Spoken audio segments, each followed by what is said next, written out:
আসসালামু আলাইকুম ওয়া রাহমাতুল্লাহি ওয়া বারাকাতুহু। সম্মানিত পেয়ারা হাজিরিন, আজকের এই ভিডিওতে আমি আপনাদের সাথে আলোচনা করব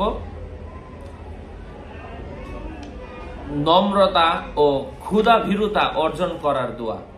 ক্ষুধা ভীরুতা বলতে আপনি বলতে পারেন রুহানি শক্তি, আল্লাহ তাআলার ভয় আপনার মনে অর্জিত হবে এবং একটা যোগ্যতা আল্লাহ তাআলা আপনার মধ্যে দান করে দিবেন।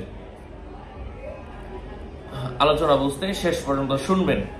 রুহানি শক্তি বলা হয় যে দোয়াটা, মানে এই আমলটা কন্টিনিউ করলে আল্লাহ সুবহানাহু ওয়া তাআলা এই আমলের বরকতে অন্য যে কোনো দোয়া সহজে কবুল করে নেবেন।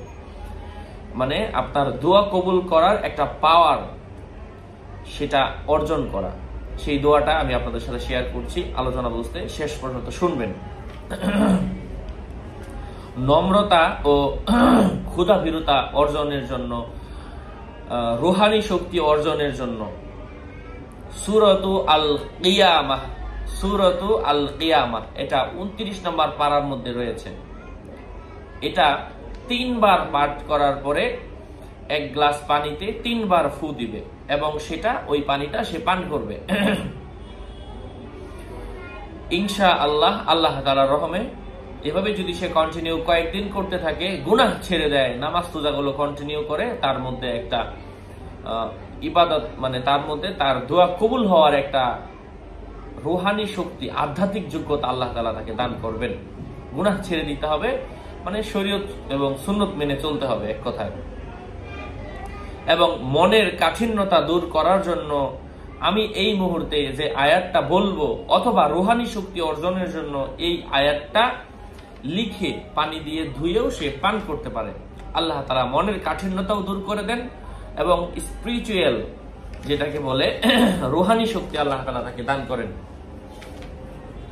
জাফরান কালি দিয়ে যদি লেখেন, লিখে নিতে হবে। এই দোকান থেকে কালি নিয়ে নিতে পারেন, অথবা যেখান থেকে ইচ্ছা নিয়ে নেবেন। 01896426494। ইনশাআল্লাহ এটা ধুয়ে পান করতে হবে। আমি আয়াতটা বলে দিচ্ছি, কোরআনের আয়াত, কারো বানানো দোয়া না, স্বপ্নে পাওয়াও কোনো ওজিফা না।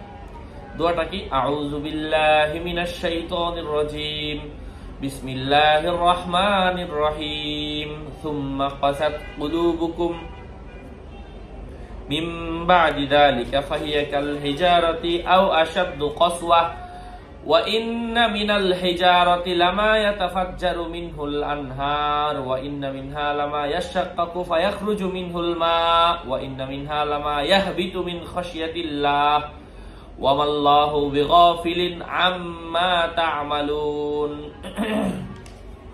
এটার অর্থ হচ্ছে, অতঃপর তোমাদের হৃদয় কঠিন হয়ে গেল, তা পাথরের ন্যায় কিংবা তার থেকে আরো বেশি কঠিন। কত পাথর এমন আছে তা আল্লাহ তাআলার, তা হতে নদী নালা প্রবাহিত হয়। পাথর থেকে নদী নালা প্রবাহিত হয়। কত পাথর এমন আছে এগুলা বিদীর্ণ হওয়ার পর তা হতে পানি নির্গত হয়। আবার কত পাথর এমন আছে যেগুলো আল্লাহ তাআলার ভয়ে ধসে পড়ে। এবং আর তোমরা যা করো সে বিষয়ে আল্লাহ বেখবর নন। যাই হোক, আল্লাহ তাআলা আমাদেরকে আমলের তৌফিক দান করেন।